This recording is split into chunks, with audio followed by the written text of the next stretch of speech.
Bah au moins ça se voit bien, quoi. Vous aimez pas? T'aimes pas? Ah, mais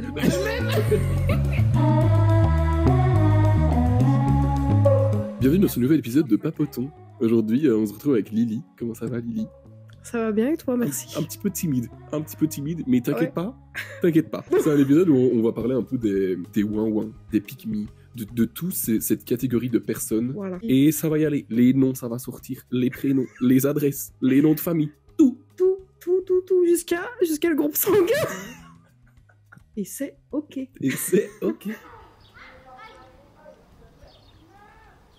En fait, je trouve qu'il y a différentes catégories de ouin-ouin et de pick-me ou de trucs comme ça. En fait, quand je pense à ouin-ouin, je pense aux réseaux sociaux et je pense à TikTok. D'ailleurs, c'est comme ça que ça existait, le terme des pick-me. J'ai été voir sur Internet et c'est entre guillemets grâce ou à cause de TikTok. Le terme général pick-me, ouin-ouin et tout, ça s'est développé grâce à TikTok. Ouais. J'avais noté, les trends TikTok genre spécial ouin-ouin, ça doit cesser. Genre, vraiment. J'ai pas d'exemple en tête, mais tu vois les trends où c'est les gens qui sont dans les normes de beauté, qui sont grands, bruns, un peu musclés, un peu skinny, etc., belle peau, symétrique, etc., qui sont là en mode hashtag quand tu rentres pas dans les critères de beauté parce que personne ne t'aime. Frère, enfin, si toi tu rentres pas dans les critères de beauté, on est où nous? Genre pour avoir la validation, puis après tu vas dans les commentaires et t'as les gens qui sont en mode mais t'inquiète pas, t'es vraiment beau. Non, mais tu trouveras ne juste... doutera jamais de toi. Alors que après tu vas sur son compte et tu vois il y a 36 000 vidéos. Des playbacks. La même vidéo, mais 36 000 fois, sous angles différents, sous des trucs différents, etc. Tu peux avoir de la misère, entre guillemets, dans ta vie, mais t'es pas obligé genre, de l'étaler sur les réseaux 36 fois par jour, juste pour avoir de la validation d'autrui. Et moi, je me demande d'où ça vient, justement, ça. Parce que sur les réseaux, tu sais que tu peux avoir de l'attention, genre, constamment. Ouais. Genre par les commentaires, par les réactions, les trucs comme ça.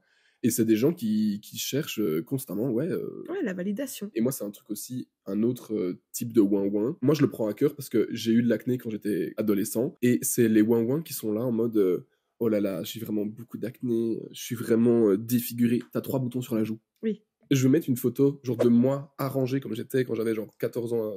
Non, 14, 16, 17 ans, quelque chose comme ça. Ça, c'était de l'acné. Ça, c'est de la vraie acné. Là, je pouvais faire le ouin-ouin et dire j'ai de la vraie acné. C'est juste tout le monde a besoin de se sentir un peu validé. Qu'il soit... Certains plus que d'autres. Tout le monde a besoin d'être validé et donc ils cherchent un peu... Le sujet un peu sensible qui va faire qu'ils vont pouvoir recevoir de l'attention. Et un dernier truc aussi, et ça rentre un peu sur les réseaux, c'est les ouin-ouin par message. Oh, je dois vraiment te faire chier à parler comme ça. Hein. Oh là là, je suis vraiment trop gênant. Oh là là. C'est le pire, j'ai déjà parlé avec... Ah, mais moi aussi. Avec plusieurs personnes. Tu peux le dire une ou deux fois en mode « Oh, je suis désolée, écoute, je viens de te faire 17 000 snaps, je te raconte un peu ma vie. » Mais quand c'est à chaque message, non. T'envoies ton message et tu fermes ta gueule. Oui. Parce que genre, tu vois, moi aussi, des fois, je raconte ma vie, moi aussi, des fois, genre, je parle par message et je suis gênant et tout. Si je devais commencer à m'excuser à chaque message que je dis, mais j'en sors pas. Je sais que moi, un peu à l'époque, il y a un moyen que j'ai déjà été comme ça, mais pas à ce point-là. C'était pas une ouin-ouin, quoi. J'avais quand même, entre guillemets, un manque d'estime et je pense que ça vient de là, du coup, enfin, tout vient de là, en mode, tu dois t'excuser tout le temps, machin, truc. Moi, je sais que les gens, ils disent tout le temps, arrête de t'excuser, du coup, je suis en mode, pardon! Et puis ça recommence. En fait, en ce moment, je cherche toujours pourquoi est-ce qu'il agit comme ça par rapport au comportement des gens. Pourquoi est-ce que les ouin-ouin sont comme ça? Pourquoi est-ce que les gens qui publient sur Internet sont comme ça? Qu'est-ce qui s'est passé? Un peu dans ton éra psychologie, sociologie. Ouais, mais je trouve ça trop intéressant. Anthropologie. Ah bah voilà. Gapi, tu sais qu'on peut faire du jus de fraise avec ça après? Je vais recommencer, il faut que j'arrête de dire etc. Parce que j'ai remarqué quand je montais mes podcasts, le nombre de fois où je termine mes phrases par etc. en mode c'est une ponctuation. Etc. Mais... J'ai mangé etc. Des patates. Là c'est un peu exemple story time. Je pense que je te l'avais déjà raconté. Ouais. L'histoire de... Je vais l'appeler Charles. On s'en fout. Oui, ok. Je vais l'appeler Charles pour maintenir entre guillemets l'anonymat de son identité, même si c'est un gros connard et que j'espère qu'il va crever. Non, on ne souhaite jamais malheur. Ouais, mais non. Voilà. Je vous mets le contexte. Du coup, j'étais en bac 1 et on avait un groupe d'amis, on était genre 12. Et il y avait ce fameux mec, Charles, du coup, qui était dans le groupe d'amis, super sympa, blabla. Et tout au long de l'année, on s'entendait vraiment bien. Je suis en mode, chouette, un vrai pote et tout. Et il était en couple avec une meuf et il avait un studio avec sa meuf et lui, tu vois. Donc ils vivaient ensemble tout le temps. Au mois de avril-mai, ça ne va plus, ils se séparent, etc. Et là, c'est là que les choses commencent. Ils se séparent et c'est ouin-ouin, Charles est au bout de sa vie, etc. Moi, ça me fait de la peine, tu vois. Machin, parce qu'il est plus en... Attends, justement. Et donc, tout le mois de mai, donc c'était blocus, puis bientôt les examens. Et moi, j'étais là pour Charles parce que ça n'allait pas, parce que... vrai ami fidèle au poste. Oui. Et ça n'allait pas parce qu'elle lui envoyait des messages méchants, il me montrait des conversations, des trucs comme ça. Et je me posais pas 36 000 questions, genre je m'étais dit, putain, c'est vrai qu'elle est quand même méchante et tout avec lui, enfin, ça se fait sans pas trop, savoir la version. Et puis, il était là, ça va pas du tout, elle s'est moquée de moi, je suis passé devant son collège, elle m'attendait avec ses amis, ils se sont moqués de moi, et je lui ai dit, mais Charles, enfin, tu tends le bâton pour te faire battre, littéralement, enfin, personne t'oblige à passer devant le lycée. Oui, tu peux passer autre part. Tu peux passer par une autre rue, c'est ça, quoi. Et puis, il y avait pas mal de détails qui venaient en compte. Genre, par exemple, un soir, la police était venue et j'avais pas eu trop d'explications sur cette histoire-là. Donc, tu sais tout ce qu'elle a fait parce que c'est de méchante, mais... Ouais. Voilà, et il y avait ce truc de police, ce truc de... Elle m'a trompé avec un mec avec qui elle travaillait. Enfin, tout ce truc-là. Et ça a été très loin. Et c'est parti à même... j'ai pris des somnifères. Enfin, à un moment, j'ai même dû appeler l'ambulance parce qu'il avait pris genre 10 somnifères. C'est vrai ? Oui, j'ai dû appeler l'ambulance alors que j'étais chez moi. Et moi, j'étais en panique. J'avais examen dans 2 jours. Et j'étais en train d'appeler l'ambulance. Je donnais son adresse. Et Charles m'était là en mode, oui, non, j'ai pas l'argent pour prendre l'ambulance. Tu peux pas faire ça. Mais je te mais Charles, on parle de ta vie. On parle genre là tu vas crever, genre littéralement tu vas crever. Ça a commencé à vraiment m'affecter moi et je me suis dit je peux plus rien faire pour lui, c'est super triste mais je peux plus rien faire pour lui et du coup je m'en voulais, j'en avais parlé à ma sœur et j'étais là en mode je me sens un peu coupable de le laisser un peu dans sa merde parce que je me dis mais ça commençait à m'affecter moi tu vois et ma sœur m'avait dit parce que je m'étais dit s'il fait quelque chose genre s'il met fin à sa vie je m'en voudrais parce que j'aurais rien pu faire et ma sœur m'avait dit mais tu peux rien faire, genre tu peux juste lui parler ou quoi mais tu peux pas l'empêcher, s'il veut faire un truc il le fera tu vois. Enfin bref, donc vraiment, mois de juin, très compliqué. Et au mois de septembre, je vois une autre personne qu'on va appeler Arthur. Arthur, qui était ami avec Charles avant. Depuis sa rupture, en fait, avec sa copine, Charles et Arthur ne sont plus amis. À la rentrée, je revois Arthur et on vient à parler justement de Charles. Et Arthur me dit, oui, est-ce que tu sais un peu toute l'histoire? Mais je lui dis, bah oui, je lui raconte ma version des faits. Il me dit, ah mais c'est pas ça la version des faits. Tu es à côté de la plaque. Là, tu vois, tu as la plaque. Tu es là-bas. En 2 heures, j'ai appris 3 mois d'histoire qui m'étaient cachés. Genre, j'ai appris en fait l'envers du décor. Tu vois, il était là en mode ouin, je suis vraiment triste, etc. Elle m'a trompé, etc. Non, c'est lui qui l'a trompé. Il a invité une meuf dans son studio. Il l'a filmée en train de la baiser. Il a attendu que sa copine revienne. Il a casté le truc sur la télé en grand et il l'a obligé à regarder la vidéo. Deuxièmement, dans mon enfance, j'étais harcelé, etc. Blablabla. Arthur qui me dit, oui, mais tu sais pourquoi il était harcelé? Parce qu'il était kleptomane. Il volait les affaires des gens. Et c'est pas des petites affaires, c'était genre des montres, des téléphones, des ordinateurs. Bah en vrai, c'est gratuit. Donc, troisièmement, la police qui était venue à son appart parce qu'apparemment ça avait dégénéré, je sais pas quoi. Non. C'est les voisins du studio qui avaient appelé la police tellement ils entendaient la copine qui hurlait parce qu'elle se faisait frapper. Et il la frappait pas avec ses mains. Il était fan d'anime, de manga. Et il avait un katana d'exposition. Eh bien, il le frappait avec le manche du katana. J'ai d'autres exemples aussi. Il l'enfermait sur la terrasse, il lui volait son téléphone, et puis après, il allait fouiller dans son téléphone, etc. Parce kleptomanie jusqu'à la fin. Parce qu'il pensait, parce qu'il était sûr et certain qu'elle le trompait. Et moi, j'ai appris tout ça, genre, après, ce que j'ai su, genre, plus tard, c'est que pendant qu'il me racontait ces histoires en mode ouin, j'étais harcelé dans mon enfance, elle se moque de moi avec ses amis, j'ai envie de me suicider, etc. Pendant ce temps-là, il racontait à Arthur toute une autre version des faits, comme quoi c'était une grosse connasse, qu'il allait la tuer, et il a fait des screens, hein. Il a fait des screens parce qu'il envoyé ça sur Discord, il était en mode ouais je vais la tuer cette connasse, cette grosse pute, etc. Je vais la brûler. Et moi c'était ouin je me fais harceler. Et j'étais en mode il choisit vraiment à qui il raconte. Parce qu'il savait que moi j'étais plus sensible entre guillemets. Oui, il savait quel public toucher. Et il savait qu'avec moi il pouvait genre me brosser dans le sens du poil et que j'allais être là pour lui. Du coup maintenant j'ai vraiment du mal avec tous ces trucs de ouin parce que je sais pas, pour moi ça cache quelque chose. Ça cache quelque chose genre de malsain. Oui. Bah l'exemple avec Charles du coup. Et je me dis, je n'arrive plus. Bah déjà, j'ai déjà pas beaucoup de patience avec les gens. Alors en plus, si tu commences à être un ouin,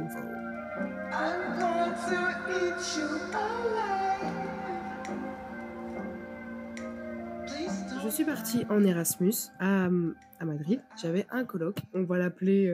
Yves. Voilà, Yves. C'était genre le mec beau, le mec musclé. Voilà, il rentrait dans tous les critères de beauté. Voilà. Et genre, son Instagram était hyper clean. Genre, c'était l'Instagram que, entre guillemets, pas tout le monde veut, mais si t'es un influenceur, tu veux un Instagram aussi beau que le sien. Des fois, donc, quand on rentrait de soirée, genre, je sais plus, il était genre 5-6 heures du mat, on se prenait des gros McDo et tout. Et le lendemain, il postait une petite photo sur Instagram, genre à midi ou un truc comme ça, où il était dans un petit resto, alors qu'il était dans la chambre à côté. Et tu sais, dans un resto très chic. Alors que c'est une photo qu'il avait fait il y a 3 semaines. Voilà, alors, oui, littéralement. Ou alors, vraiment, son Instagram, il avait l'air très clean. Et dans la vraie vie, c'était un crasseux. Mais pour de vrai. Tu vois, c'est pour ça que je me dis, des fois, j'ai l'impression que les gens ont un peu des doubles visages. Enfin, l'histoire avec Charles, là, avec Yves. Ah oui, non. Et c'est à ce moment-là où je me suis dit, tu postes vraiment ce que tu veux sur les réseaux. Enfin, tu connais jamais la personne, en fait, à 100%. Ou alors, tu la connais juste sur les réseaux et du coup, tu as l'impression que c'est la meilleure personne du monde, alors qu'en fait, ça se peut, en vrai, elle est infecte.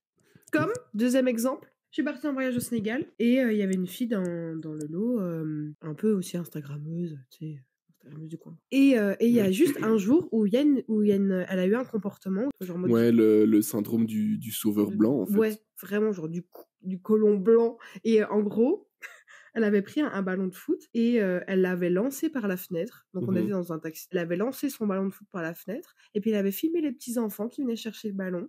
Et après, les petits-enfants qui partaient. Elle avait marqué genre, ça, c'est la raison de vivre. C'est la raison d'être heureux ou un truc comme ça. Mais ça, c'est pas forcément des ouin-ouin, mais c'est des pick-me. Oui.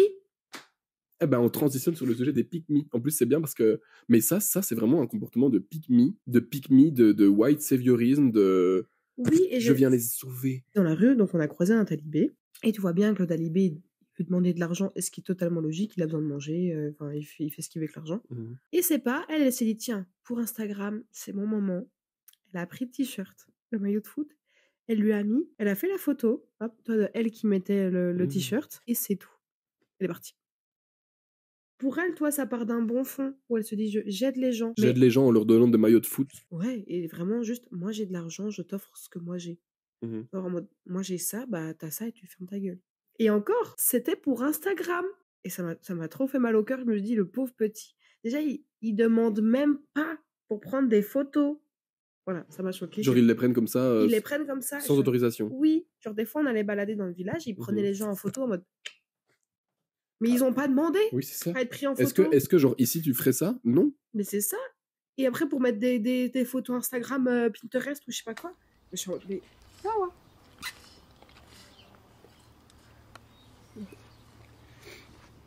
Oui, et même dans le pique-me, il y a quand même aussi le sentiment de dévaloriser quelqu'un pour se valoriser soi. Eh ben justement, ça me permet de transitionner, j'avais noté ça aussi. Moi, c'est un truc que j'avais remarqué, surtout quand on était en secondaire. Là, enfin, j'allais dire en secondaire, mais j'ai une histoire aussi qui s'est passée en bachelier avec ça. C'était, tu sais, les garçons qui étaient les chouchous des nanas, ou les filles, genre dès qu'ils étaient entourés de garçons qui se comportaient différemment et qui étaient obligés, genre, de rabaisser ses autres potes. Oui, qui étaient obligés de rabaisser ses autres potes meufs en mode arrête Dylan, Lucas.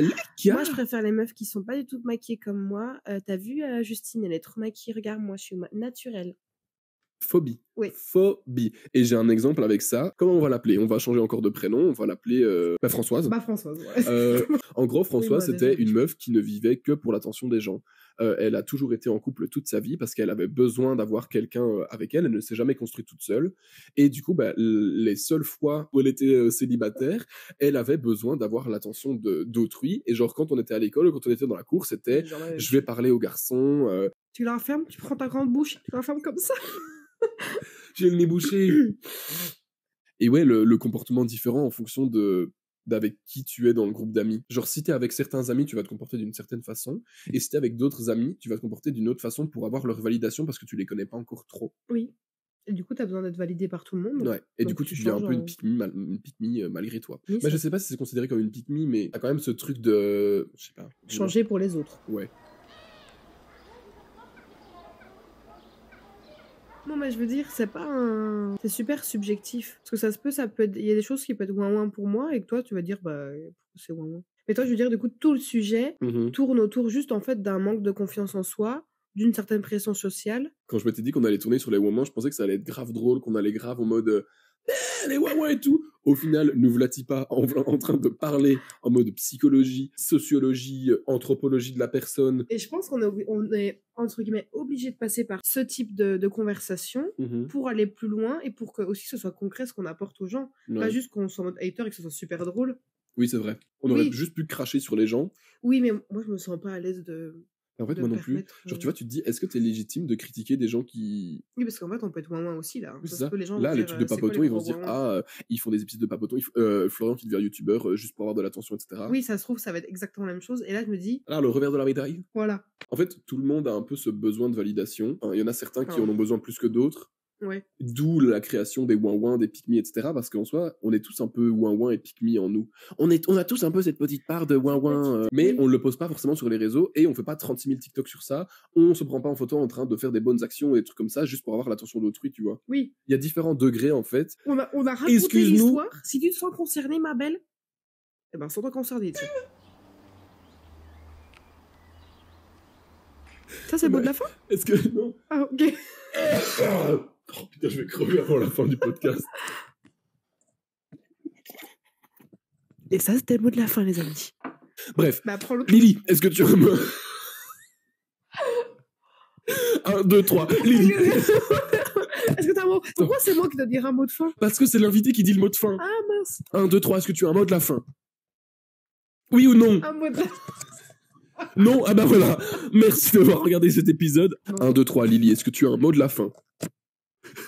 On dit un mot de la fin. Est-ce que t'as bien aimé cet épisode? Je sais pas, dis un truc. Ah, ok, je pensais que c'était... Est-ce que ce sujet, un mot de la fin, en mode, est-ce que tu as... Bah oui. Bref, pardon. À bientôt. À bientôt, les copains. Bisous.